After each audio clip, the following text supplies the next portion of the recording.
Hey everyone, aloha. Today we are going to be replacing the brakes on the 1974 Volkswagen Thing. I'm going to do the backing plate. I'm going to replace the brake lines, the flexible brake lines, wheel cylinder, brake pads, and all the hardware and stuff in there.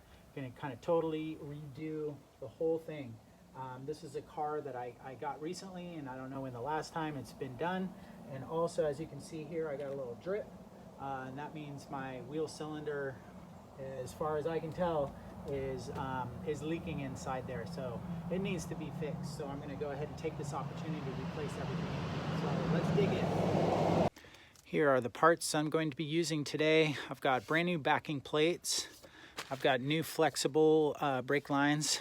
I've got a new wheel cylinder, all new hardware springs and clips. I'm going to put some new brake shoes in there. And one other thing I wanted to kind of show you, you may have seen this before. This is the brake line, and this can be a pretty dangerous situation right here. Looks like the wheel was rubbing on this, and if it rubs all the way through, you could possibly lose all your brake fluid and lose your brakes, at least in the front. Something that you might want to take a look at on your Volkswagen, make sure those brake lines aren't anywhere near where they could rub. First things first, we want to take the grease cap off. I like to use a hammer for something like this and just kind of work it around until you get it to pop off. This one's on there. It's coming. Slowly but surely. There we go. Got lots of grease, so that's good. And now I'm going to take my Allen and loosen that Allen bolt so I can take the big nut off. All right, this is the next step. I've got a 6mm Allen that fits on a 1/2 inch drive, or actually 3/8 inch drive. And go ahead and loosen that up. And this is just on there finger tight, so that'll be nice and easy. I like to get a little yogurt cup or something where I can put all these goodies in, everything that I'm taking off. I just keep it together, including the bearings that are going to pop out of here too when I pull the hub off. And it's also nice to have a rag to keep everything kind of clean as you're working, including your hands. One of the things that you may have to do if your hub doesn't come off right away is you may have to loosen up your brake pads in there. If they've kind of worn a channel in the brake drum, this is not going to want to come off very easily. And that might be, this is moving a little bit, but I may have to do that. I might have to loosen up the stars, the adjusting stars, because there's probably a little groove in there. So I'm going to do that now. I've loosened up the adjusting stars in there, and I'm going to see if I can slide these out. Lots of oil or grease on there, that's good. Let's see if this guy comes off now. Oh, still.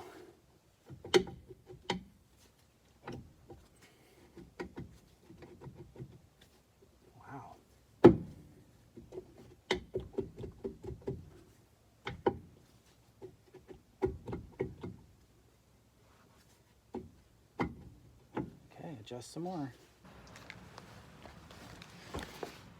When you get to this point, it's always a good idea to take a picture so that when you're going to put everything back together, you have your orientation right. Since I'm replacing just about everything, I think what I'm going to do is disconnect the brake line from the back and just see about unbolting this whole assembly, taking it off and then starting fresh with new parts. So that's what I'm going to do. was able to get the old brake line off. It was not easy. There's a clip right there that you pull off, and then you got to put, I think it's an 11 millimeter on the back of that, and a 17 millimeter on this side of the brake line is 17 millimeter. And it definitely took some working to get that off. One thing that I found works good to keep that brake fluid from flowing is you can take your dust cap off your bleeder valve from the back of the backing plate and put it on here, and it fits pretty nicely to keep the fluid from flowing. So now what I'm doing is I'm just taking these guys, and it's a 15 millimeter socket, and you may need this. I was using a 3/8 inch socket, and a little more leverage would have been nice, so maybe a 1/2 inch bar on there. These things were on there pretty tight, so after I do these, hopefully the whole plate just comes off as one assembly.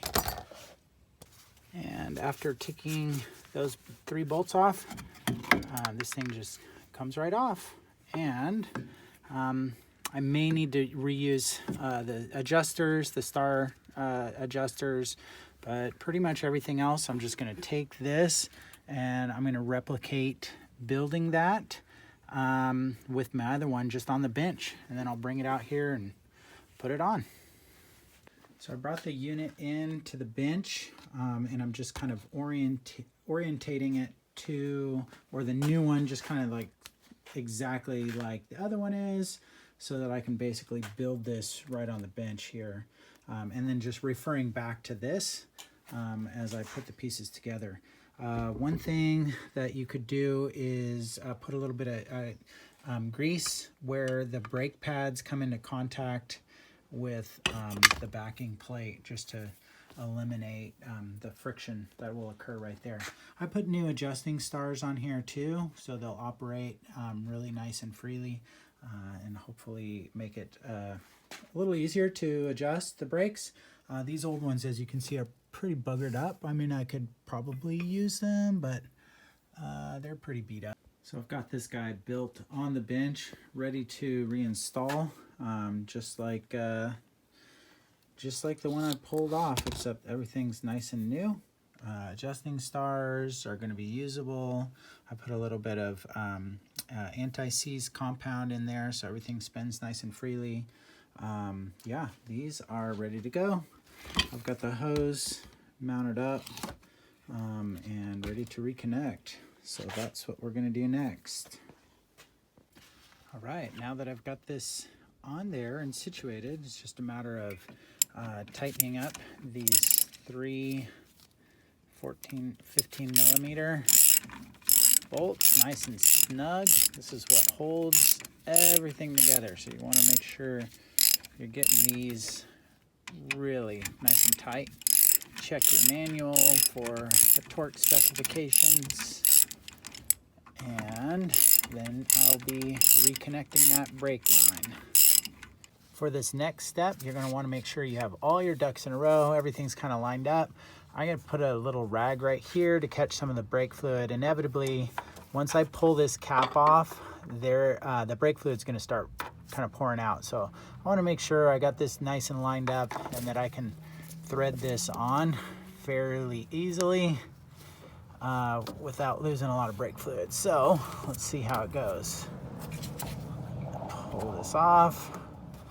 Okay, there comes the brake fluid, and get that guy on.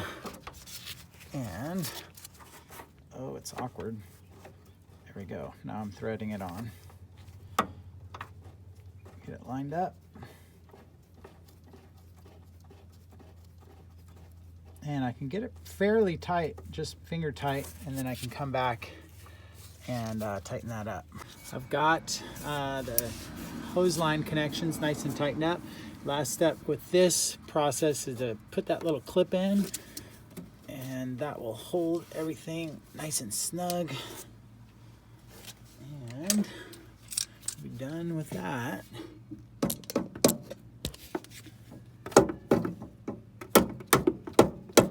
There we go.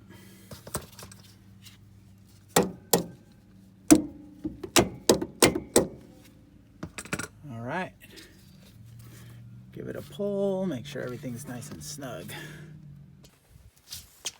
All right, I am finally ready to put this all back together.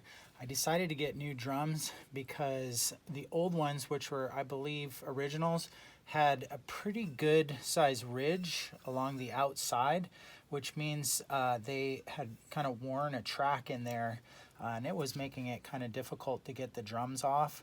And I don't think I could have taken any off in terms of turning the drums, so I decided to get new ones, and it took me a while to figure out how to pound the races out and put the bearings in and repack it and everything, but I've got a new seal on and I've got them repacked, and now they are ready to go on. The drum is ready to go on. Make sure your adjusting stars are adjusted all the way down to give you plenty of clearance there. Let's see if I can get this guy to go on. Yes. Okay. All right. And what you're going to do is go through the seating procedure for your bearings, which involves putting the washer on, of course, first. There's my little groove. There it is. And then this one should be a standard thread. The driver's side, remember, is like a reverse thread. So let's see if I can get this on. Yep. So the idea is to tighten it a little bit, turn it, make sure everything turns, and then back it off and turn it again. Make sure there's nothing binding in there. And that's my crescent. What you're doing is you're basically seating those bearings that you either replaced, or in my situation, I ended up reusing my bearings because they were in pretty good shape. So I reused the bearings and races. Although they aren't that expensive, it is an option just to replace them. Since you're doing all this work, I would suggest just replacing them. And they come with new races too. All right, and then of course, back it back off, turn it. You want that washer to be able to move just a smidge with a screwdriver. And then you're going to tighten, you're going to use your 6mm Allen and tighten that down. And then put your cap back on, which I've kind of packed full of new grease. And then you're ready to put everything back together and adjust your brakes and go through the bleed procedure. All right, friends, that's it for today's video. Thanks so much for watching. Hopefully that was helpful for you. If it was, hit that like button, leave a comment. It's always nice to hear from you. Mahalo so much for watching. We'll see you next time. Aloha.